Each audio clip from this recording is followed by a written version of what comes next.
नमस्कार मेरे प्रिय साथियों, आप सभी का हायर एजुकेशन वर्ल्ड चैनल का बहुत बहुत स्वागत है। जैसा कि आप देख पा रहे हैं, आज के सेगमेंट में हम क्या देखने वाले हैं, बिहार स्टेट यूनिवर्सिटी सर्विस विशेष खबर।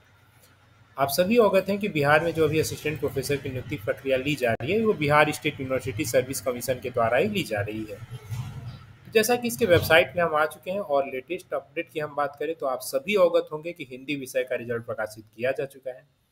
तो अब हम हिंदी विषय के रिजल्ट प्रकाशन पे आज कुछ ऐसा डिस्कस नहीं करने वाले हैं, उसकी चर्चा नहीं करने वाले हैं। आज हिंदी विषय के जो रिजल्ट प्रकाशन किए गए हैं, उसमें कुछ क्या अनियमितता है, कुछ इरेगुलरिटीज है, आज उन सब मुद्दों पर हम चर्चा करेंगे। लेकिन आगे बढ़ने से पहले चाहेंगे कि आप इस वीडियो को बड़े ही ध्यान से सुने और अंत तक बने रहें, तभी अगर कोई इरेगुलरिटीज है, कुछ अनियमितता है, आप उसे पकड़ पाएंगे, समझ पाएंगे और परख पाएंगे। इसके बाद आप डिसाइड कर पाएंगे कि वास्तव में अनियमितता हुई भी है या नहीं हुई है। एक्चुअल में मैं आपके सामने मात्र फैक्ट रखूंगा, डिसीजन आपको लेना है। तो चलिए हम चलते हैं आगे। जैसा कि अभी आप देख रहे हैं, 13/10/2022 का ये देखिए नोटिफिकेशन है। ये हिंदी विषय के संबंध में है। ये पहली जब सूची जारी की गई थी हिंदी विषय की 13 अक्टूबर को, इसमें देखिए 740 अभ्यर्थियों को आवेदन हार्ड कॉपी नहीं प्राप्त हुई थी। एक तरह से 4,903 आवेदन प्राप्त हुए थे आयोग को ससमय। और उस आवेदन जो प्राप्त हुए थे उसके आधार पे कुल स्क्रूटनी की गई। स्क्रूटनी के आधार पे सभी विषय का अलग अलग अलग अलग देखिए कट ऑफ निर्धारित किया गया। जैसा कि आप देख रहे हैं अनरिजर्व का, अनरिजर्व फीमेल का, तो आप देख पा रहे हैं सभी का कट ऑफ निर्धारित किया गया।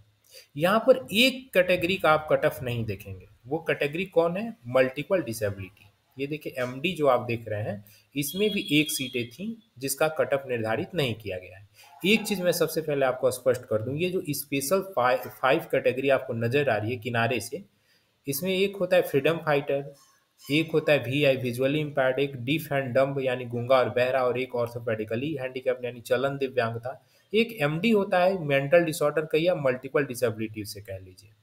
तो ये जो 5 स्पेशल कैटेगरी जो होते हैं, इनकी जो सीटें होती हैं, एक्चुअल में ये अलग से कोई सीट नहीं होती है। ये सीट इसी कैटेगरी में मर्ज होती है। ये जो अलग से आपको नज़र आ रहे हैं ना, इन्हीं में मर्ज होती है। यानी कि ये अच्छा एक्चुअल में किस में होती हैं? ये जनरल कैटेगरी में ही सीटें निकली रहती हैं। अगर मान लीजिए ये सीटें खाली रह जाती हैं, तो ये किस कैटेगरी में इसे रिक्त छोड़ेगा? ये जनरल कैटेगरी में रिक्त छोड़ी जाएंगी। तो ये जो 292 सीटें आपको नजर आ रही हैं, इस 292 में अलग से 9 सीटें नहीं हैं। ये 9 सीटें कहाँ से आई हैं? ये जनरल कैटेगरी में, यानी इस 90 में से ये 9 सीटें कटेंगी। ये जो 90 कैटेगरी जनरल की है, इसी में से ये 9 सीटें कटेंगी। ठीक है, तो आप देख लें ये अलग से 9 सीटें हैं। अब यहाँ पर आप देख पा रहे हैं कि एक कैटेगरी जिसका कि कट ऑफ नहीं दिखाया गया, किसका? एमडी का। तो हम मान के चलें कि एमडी कैटेगरी के अभ्यर्थी नहीं मिले होंगे, इस वजह से यहाँ पे कट ऑफ निर्धारित नहीं किया गया है, शो नहीं किया गया है। लेकिन पहले तो ये दिखाया जाता था। पहले अन्य विषय में जो जो आयोग की तरफ से औपबंधिक सूची जारी की जाती थी उसमें दिखाया जाता था। खैर यहाँ पर वो चीज़ें नहीं दिखाई गई हैं। तो ये देखिए क्या रिजल्ट की क्या स्थिति है। अब हम रिजल्ट पे आ चुके हैं। ये देखिए 23/11/2022 को रिजल्ट प्रकाशित किया जाता है, आज से 1-2 दिन पहले। और जब रिजल्ट प्रकाशित किया जाता है तो आप इसमें 90वां नंबर पे आएंगे, एकदम लास्ट में। जनरल में कुल कितनी सीटें थी? 90 सीटें थी। लास्ट में आप आते हैं तो देखिए यहाँ मुकेश कुमार झा नाम के अभ्यर्थी नजर आएंगे, जो कि 90 नंबर के हैं। इनका चयन होता है अनरिजर्व कैटेगरी में। और अनरिजर्व कैटेगरी किस में? मेंटल डिसऑर्डर, मल्टीपल डिसेबिलिटी, जिसका वहां पर कट ऑफ ही नहीं दिखाया गया था, जिस मेंटल डिसेबिलिटी या मल्टीपल डिसऑर्डर का कट ऑफ ही नहीं दिखाया गया था, उस अभ्यर्थी का सीधे रिजल्ट में नाम आता है। एक्चुअल में यहाँ दोषी अभ्यर्थी नहीं है। और एक्चुअल में आयोग भी दोषी है कि नहीं है वो आप समझे, मैं तो आपको स्पष्टीकरण दिखा रहा हूँ। तो आयोग की तरफ से कोई कोरिजेंडम भी नहीं निकाला गया और किसी भी तरह की सूचना नहीं दी गई, और सीधे ये 90 नंबर पे ये रिजल्ट में देखिए इनका रिजल्ट में नाम रहता है, मुकेश कुमार झा जी का। अब अगला हम एक चीज़ और बढ़ते हैं। यहाँ पे देखिए वीआई की कुल कितनी सीटें थी? 4 सीटें थी। आपको एक बार दिखा देता हूँ। देखिए विजुअली इम्पैक्ट की कुल कितनी सीटें यहाँ पे आयोग द्वारा निर्धारित की गई है? 4 सीटें निर्धारित की गई है। आप देख पा रहे हैं यहाँ पे 4 सीटें हैं। रिजल्ट कितने अभ्यर्थियों का आता है? केवल 3 अभ्यर्थियों का, 87, 88, 89। ये 3 अभ्यर्थी का रिजल्ट आता है विजुअली इम्पैक्ट कैटेगरी में।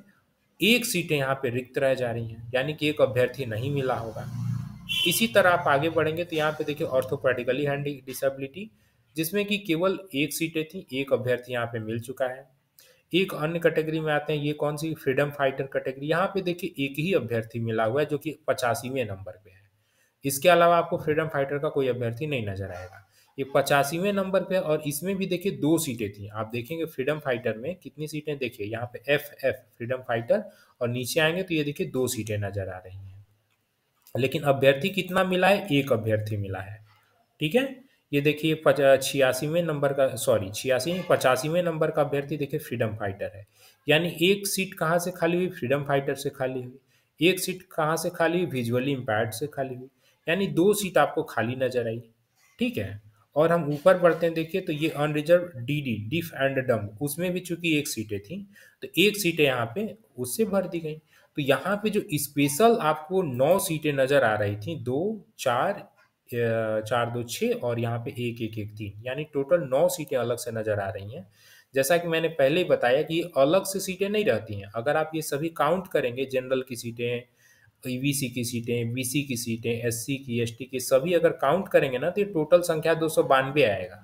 और ये अलग से जो सीटें हैं, एक्चुअल में ये अलग से सीटें नहीं रहती हैं, जैसा कि मैं बार बार कह रहा हूँ, ये जनरल कैटेगरी की सीटें रहती हैं। और ऐसा प्रावधान है कि अगर इसके अभ्यर्थी नहीं मिलते हैं तो वो सीटें रिक्त रह जाएंगी। ठीक है, यानी किस कैटेगरी में रिक्त रहेंगी, जनरल कैटेगरी में रिक्त रहेंगी। जनरल कैटेगरी की कुल सीटें कितनी थी, 90 सीटें थी। तो जब 90 जनरल कैटेगरी की सीटें थी और हमारे पास 2 अभ्यर्थी नहीं मिले, एक फ्रीडम फाइटर के नहीं मिले और एक multiple disability, sorry multiple disability तो पता नहीं कहाँ से वो टपक गया, वो तो एक दूसरी चीज है। एक हमको किसके नहीं मिले, एक फ्रीडम फाइटर के नहीं मिले, एक विजुअली इम्पैर्ड के नहीं मिले। 2 सीटें यहाँ पे जनरल कैटेगरी में रिक्त रखी जानी चाहिए थी। लेकिन यहाँ पे देखिए पूरे के पूरे 90 रिजल्ट यहाँ प्रकाशित किए गए हैं। ये देखिए अनरिजर्व कैटेगरी UR, आप देख रहे हैं यहाँ पे 90। अब अगले नीचे बढ़ेंगे तो EWS का रिजल्ट शुरू हो जाएगा। तो ये 90 सीटें कैसे आपने टोटल की टोटल निकाल दी, 2 सीटें तो वैकेंट रखनी चाहिए थी। और पिछले पिछले अन्य वैकेंसी जो अन्य और बंधित सूची आती थी, इस उसमें आयोग द्वारा स्पष्ट कर दिया जाता था इस कैटेगरी की सीट अगर खाली रह रही है तो वो रिक्त रहेगी। हम आपको दिखाते हैं पिछले विषय में। आप देखिए 17/12/2021 का नोटिफिकेशन है, ये बिहार राज्य विश्वविद्यालय सेवा आयोग द्वारा ये किस विषय के संबंधित है, ये इलेक्ट्रॉनिक्स विषय के संबंधित है। इलेक्ट्रॉनिक्स विषय में देखिए विजुअली इम्पैर्ड में 1 सीट देखिए यहाँ पे थी और एससी में देखिए 2 सीट थी। यहाँ पे देखिए स्पष्ट रूप से नीचे क्या कह रहा है कि बाबा साहेब भीमराव अंबेडकर विश्वविद्यालय में एक पद जो दिव्यांग जन के लिए क्षैतिज रूप से आरक्षित है के विरुद्ध प्राप्त आवेदनों की समीक्षा के उपरांत एक भी अभ्यर्थी अर्हित नहीं पाए गए। अतः अनारक्षित वर्ग के एक पद पर चयन स्थगित करते हुए इस रिक्ति को दिव्यांग अभ्यर्थियों की अनुपलब्धता के कारण सामान्य प्रशासन विभाग के संकल्प संख्या इतना इतना के अंतर्गत 22/1/2021 के आलोक में रिक्त रखे जाने का निर्णय लिया गया। ये किस कैटेगरी में रिक्त रखे जाने की बात कही जा रही है, अनारक्षित वर्ग में। किसके लिए, एक कैटेगरी जो VI की सीटें खाली थी। आगे देखिए आप बढ़ते हैं तो यहाँ पे लिखा हुआ है कि अनुसूचित जाति ST में भी 2 सीटें रिक्त हैं। 2 सीटों की रिक्तियों के विरुद्ध सुयोग्य उम्मीदवार की उपलब्धता नहीं रहने के कारण विभिन्न कोटिवार 9 पदों के लिए साक्षात्कार होगा। यानी टोटल देखिए सीटें यहाँ पे 12 थी, आप देख पा रहे हैं ये टोटल कितनी सीटें हैं, 12 है। और 3 सीटें रिक्त रह जाएंगी, क्यों, क्योंकि एक VI का अभ्यर्थी नहीं मिला और 2 SC का अभ्यर्थी नहीं मिला। तो जैसा कि पहले छोटे छोटे विषय में आयोग द्वारा इतना स्पष्टीकरण बरता जा रहा था, इतनी चीज़ों को पारदर्शी ढंग से किया जा रहा था, तो फिर बड़े विषय में आने के बाद अगर सीटें रिक्त रह रही हैं तो आप उसे दिखा क्यों नहीं रहे हैं भाई। और बंधित सूची में कहीं भी रिक्तियों का जिक्र नहीं है। ठीक है, और रिजल्ट में पहली बात ये तो कि एक मल्टीपल डिसेबिलिटी आपने अचानक से ले आ दिया, और दूसरी कि एक सीटें जो खाली रह गई विजुअली इम्पैर्ड की, वो उसके जगह पे आपने किसको वैकेंसी दे दी, किसको सीटें दे दी, क्योंकि आपने तो अनरिजर्व 90 का 90 रिजल्ट जारी कर दिया। और इसी तरह एक फ्रीडम फाइटर की जो सीटें थी वो किसको आपने दे दी, क्योंकि यहाँ पे 90 का 90 रिजल्ट पूरी तरह से जारी है। ठीक है, तो एक यह अनियमितता नजर आई। और दूसरी चीज, आप जब सीटें रिक्त रख रहे हैं तो आप उसको बताएंगे ना, लेकिन आपने तो रिक्त रखा ही नहीं तो आप बताएंगे कहाँ से। लेकिन हाँ, रिक्त आपने रखा है, वो किस कैटेगरी में रिक्त रखा है, EBC कैटेगरी में, सॉरी। हम आगे देखते हैं, जैसा कि आप देखिए यहाँ पे EWS कैटेगरी में टोटल 21 रिजल्ट प्रकाशित किया गया, 21 ही सीटें थी। SC में टोटल कितनी सीटें प्रकाशित की गई, SC में देखिए टोटल जितनी सीटें थी, SC में टोटल 74 सीटें थी, इन्होंने 74 रिजल्ट प्रकाशित किया। अनुसूचित जाति अनुसूचित जाति में देखिए 8 सीटें थी, इन्होंने 6 सीटें मात्र 9 सीटें थी, आप देख पा रहे हैं। यहाँ पे आप आएंगे तो देखिए शेड्यूल ट्राइब में टोटल देखिए 9 सीटें हैं, शेड्यूल ट्राइब में 9 सीटें हैं और 6 ही रिजल्ट प्रकाशित किए गए हैं। तो यहाँ पे शेड्यूल ट्राइब में आपने 6 रिजल्ट प्रकाशित किए, इसका भी आपने जिक्र नहीं किया कि 3 रिजल्ट हम रिक्त रख रहे हैं। तो एक तो आप पहले बता रहे थे, आपको बताना चाहिए कि आप किस कैटेगरी में कितनी सीटें रिक्त रख रहे हैं। और दूसरी चीज़, जैसा कि मैंने वो आपको इरेगुलरिटीज दिखाया, और इसमें एक दो चीज़ अन्य चीज़ें नजर आई। ये आयोग ने अच्छा किया है कि जैसे 18वें नंबर के देखिए अभ्यर्थी, ये एक्चुअल में शेड्यूल ट्राइब कैटेगरी से फॉर्म भरे थे और इनको आवंटित कौन सा कैटेगरी हुआ है, एक्सट्रीमली बैकवर्ड कास्ट। आपके मन में दुविधा हो सकती है कि एसटी का अभ्यर्थी जंप करके जनरल कैटेगरी में जा सकता है, ये ईबीसी में कैसे आया।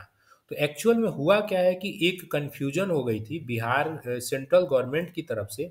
लोहार जाति, एक्चुअल में झारखंड में एक लोहर जाति होती है, उस लोहर जाति को सेंट्रल गवर्नमेंट ने एसटी का दर्जा दिया और कंफ्यूजन की वजह से बिहार गवर्नमेंट ने लोहार जाति को भी लोहर जाति ही समझकर, चूंकि इंग्लिश में लोहर और लोहार एक ही ढंग से लिखे जाते हैं, तो लोहार जाति जो है, बिहार की लोहार जाति, उसको लोहर जाति ही मान करके बिहार ने उसे एसटी मान लिया था। लेकिन बाद में सुप्रीम कोर्ट का एक जजमेंट आता है, उसके बाद से पुनः जो बिहार के लोहार जाति वाले एसटी के थे, उन्हें पुनः यथा स्थानांतरित करके ईबीसी कैटेगरी में ले आ दिया जा रहा है। इस वजह से देखिए इन्होंने एसटी में फॉर्म अप्लाई किया होगा, बाद में आयोग ने इनसे मांगा आप ईबीसी का फॉर्म अप्लाई करिए, ईबीसी दीजिए। तो इस आधार पे चूंकि एसटी थे लेकिन वास्तव में एसटी थे नहीं, इसलिए उनको पुनः ईबीसी कैटेगरी आवंटित कर दी गई। तो ये तो एक अच्छी चीज नजर आई। दूसरा हम देखिए नीचे बढ़ते हैं तो एक चीज और यहाँ पर नजर आएगा। देखिए यहाँ पर पिछड़े वर्ग में टोटल 9 वैकेंसी थी, 9 का 9 कंप्लीट कर दिया गया। ये 14 थी, 14 के 14 कंप्लीट कर दिए किसमें, तो डब्ल्यूबीसी में।